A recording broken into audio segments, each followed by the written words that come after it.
Hai teman-teman, perkenalkan nama saya Made Atta Saraswati, bisa dipanggil Saras. Hari ini saya ingin belajar mengenai kuliner Arab dan cara pengolahan hidangannya. Mau tahu bagaimana prosesnya? Yuk kita mulai. Hai Saras, Hai Kakak. aku dengar kamu mencariku karena ingin belajar memasak kuliner Arab ya. Apakah itu nasi kebuli, ayam, dan samosa? Ya, benar banget Teh. Aku sudah sering mendengar mengenai hidangan nasi kebuli ayam dan samosa. Tetapi aku tidak tahu cara membuatnya. Tenang saja, hari ini aku akan membantu kamu mempelajari bahan dan cara membuat dua hidangan itu. Tapi sebelum itu, kamu harus tahu sejarah perkembangan kuliner Arab serta bumbu dan bahan masakannya. Wah, seru banget. Kalau begitu, mari kita mulai mempelajari memasak kuliner Arab. Oke, Seth. Dalam setiap kegiatan pembelajaran tentu memiliki tujuan pembelajaran yang diharapkan.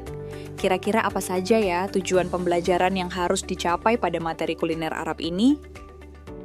Setelah menyaksikan video ini, teman-teman diharapkan untuk mampu.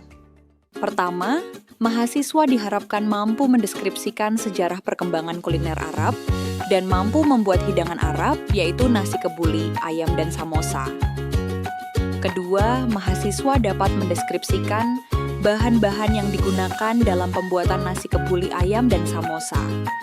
Ketiga, mahasiswa dapat mendeskripsikan peralatan yang digunakan dalam pembuatan nasi kebuli ayam dan samosa. Keempat, mahasiswa dapat memahami dan mengidentifikasi proses metode pembuatan nasi kebuli ayam dan samosa. Dan yang terakhir, teman-teman diharapkan mampu mengidentifikasi hasil produk nasi kebuli ayam dan samosa. Nah, sebelum kita mulai memasak, mari kenali dulu sedikit tentang sejarah dan keunikan kuliner Arab. Kerajaan Arab Saudi berdiri pada tahun 1932 oleh Ibnu Saud, seorang bangsawan yang berhasil mempersatukan beberapa wilayah dan menjadikan Riyadh sebagai ibu kota.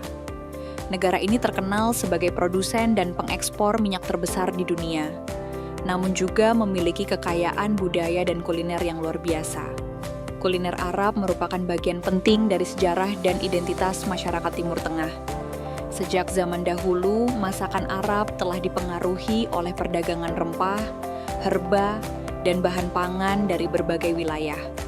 Dari proses panjang itu, lahirlah hidangan dengan cita rasa kuat dan aroma unik seperti yang kita kenal sekarang.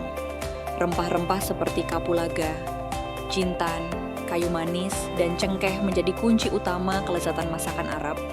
Perpaduan cita rasa yang mencerminkan warisan kuliner Timur Tengah yang kaya dan beragam.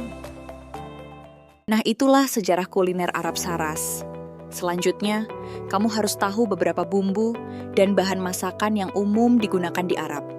Salah satunya adalah tahini, saus yang terbuat dari biji wijen yang dihaluskan menjadi pasta lembut, biasa digunakan dalam hummus atau saus penyedap lainnya. Lalu ada minyak zaitun, bahan serbaguna yang tidak hanya digunakan untuk memasak, tetapi juga dipercaya baik untuk kesehatan dan kecantikan. Bahan pokok yang paling sering digunakan adalah beras basmati. Bentuknya panjang, beraroma harum, dan menjadi dasar dari berbagai hidangan seperti nasi kebuli atau mandi rice. Untuk bumbunya ada baharat, campuran rempah kompleks berisi lada hitam, jintan, kayu manis, kapulaga, dan pala yang memberi rasa hangat pada masakan. Kemudian za'atar, campuran oregano kering, wijen, dan sumaj yang memberikan aroma khas pada roti dan salad. Ada juga sumaj, bubuk berwarna merah keunguan dari buah beri kering, dengan rasa asam segar, serta harisa, pasta cabai pedas yang biasa digunakan untuk menambah cita rasa gurih pada daging dan sup. Dan tentu saja, kurma adalah buah manis yang menjadi simbol khas Timur Tengah. Selain dimakan langsung, kurma juga sering diolah menjadi kue, jus, dan makanan penutup yang lezat.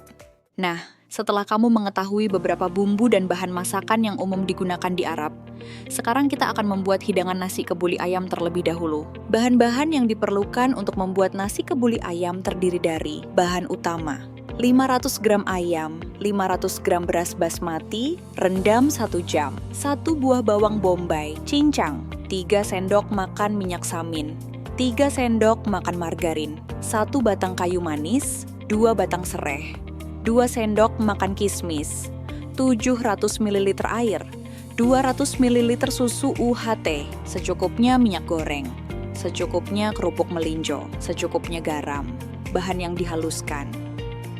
6 siung bawang putih, haluskan.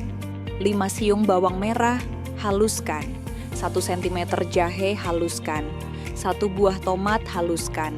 Bumbu kebuli yang terdiri dari 2 sendok makan jinten, 3 sendok makan ketumbar, 1 sendok makan kapulaga, ambil bijinya, 1 sendok teh biji pala, 1 sendok teh lada bubuk, 1 sendok teh cengkeh, 2 sendok teh kunyit bubuk. Sesudah mengetahui bahan-bahan yang digunakan dalam membuat nasi kebuli ayam, kamu juga harus menyiapkan peralatan yang digunakan terdiri dari 1. Timbangan digital, 2. Pisau, 3. Talenan, papan potong, 4. Kompor, 5. Panci, 6. Blender, 7. Wajan, 8. Spatula, 9. Piring, 10. Mangkok, 11. Sendok, 12. Gelas takar. Baik, selanjutnya langkah apa yang harus kita lakukan, Chef? Setelah kamu mengetahui alat dan bahan, mari kita mulai untuk memasak nasi kebuli ayam terlebih dahulu. Baik, Chef. Pertama, panaskan wajan, kemudian masukkan margarin dan minyak samin. Tunggu hingga minyak panas. Kedua, masukkan bawang bombay dan bumbu yang sudah dihaluskan, lalu aduk hingga merata. Ketiga, tambahkan serai, kayu manis, bumbu kebuli, garam dan gula, kemudian aduk hingga harum. Apakah seperti ini, Chef? Nah, itu dia. Setelah harum, masukkan ayam dan aduk rata. Kemudian tutup wajan dan tunggu sampai bumbu meresap. Kelima, tambahkan 700 ml air ke dalam wajan. Masak ayam hingga empuk dan matang, lalu angkat dan tiriskan. Keenam, tambahkan 200 ml susu UHT ke dalam wajan, lalu aduk. Masukkan beras dan kismis, aduk hingga rata. Masak beras sampai air menyusut. Proses ini disebut mengaronasi. Ketujuh, panaskan panci lalu kukus nasi hingga matang selama 20-30 menit. Kedelapan, panaskan wajan dan masukkan minyak secukupnya. Setelah minyak panas, goreng ayam hingga matang, lalu angkat dan tiriskan. Kesembilan, sajikan nasi basmati bersama ayam, kismis, gelato, acar, dan kerupuk melinjo. Nah, itu dia Saras. Cara membuat nasi kebuli ayam. Sekarang, kita lanjutkan ke proses pembuatan hidangan samosa. Bahan-bahan yang diperlukan untuk membuat samosa terdiri dari bahan utama, 15 lembar kulit lumpia siap pakai. 1 kulit lumpia bagi menjadi 2 bagian.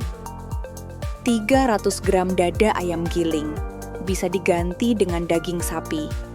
60 gram wortel rebus potong dadu. 60 gram kacang polong. Secukupnya minyak goreng. Saus Bangkok, bisa pakai saus lain sesuai selera.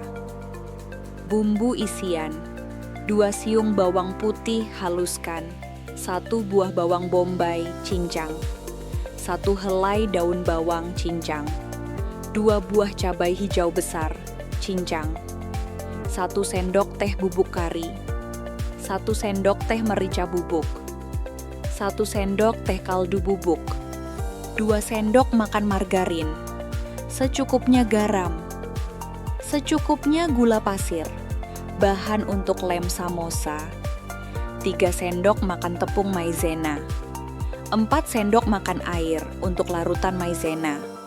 Setelah kamu mengetahui bahan untuk membuat samosa, kamu juga harus menyiapkan peralatannya. Peralatan yang digunakan untuk membuat nasi kebuli dan samosa pada dasarnya sama. Baik, selanjutnya langkah apa yang harus kita lakukan, Chef? Setelah kamu mengetahui bahan-bahan untuk membuat samosa, sekarang mari kita mulai memasak hidangan samosa. Baik, Chef. Langkah pertama, panaskan wajan. Masukkan margarin, lalu tumis bawang putih hingga harum. Setelah itu, masukkan bawang bombay dan tumis kembali hingga wangi. Langkah kedua, Masukkan wortel dan kacang polong. Langkah ketiga, setelah semua tercampur, masukkan cabai hijau dan daging ayam giling. Aduk hingga rata. Langkah keempat, tambahkan garam, merica bubuk, kaldu bubuk, kari bubuk, gula pasir, dan daun bawang. Aduk hingga merata, biarkan bumbu meresap, lalu matikan api. Langkah kelima, siapkan kulit lumpia, kemudian bagi menjadi 2 bagian. Beri isian samosa, lipat menjadi bentuk segitiga, dan rekatkan ujung lipatan dengan larutan maizena. Langkah keenam, masukkan samosa ke dalam wadah dan simpan di freezer. Jika ingin makan, tinggal digoreng. Langkah ketujuh, samosa juga bisa langsung digoreng. Panaskan wajan, masukkan minyak, lalu goreng samosa hingga berwarna kekuningan. Tiriskan. Langkah ke-8, sajikan samosa dengan saus Bangkok atau saus sesuai selera. Demikian pembelajaran mengenai materi kuliner Arab yang dapat saya sampaikan. Semoga dengan adanya video pembelajaran ini dapat bermanfaat bagi kita semua dan khususnya mahasiswa prodi kuliner. Sekian dari saya ucapkan terima kasih.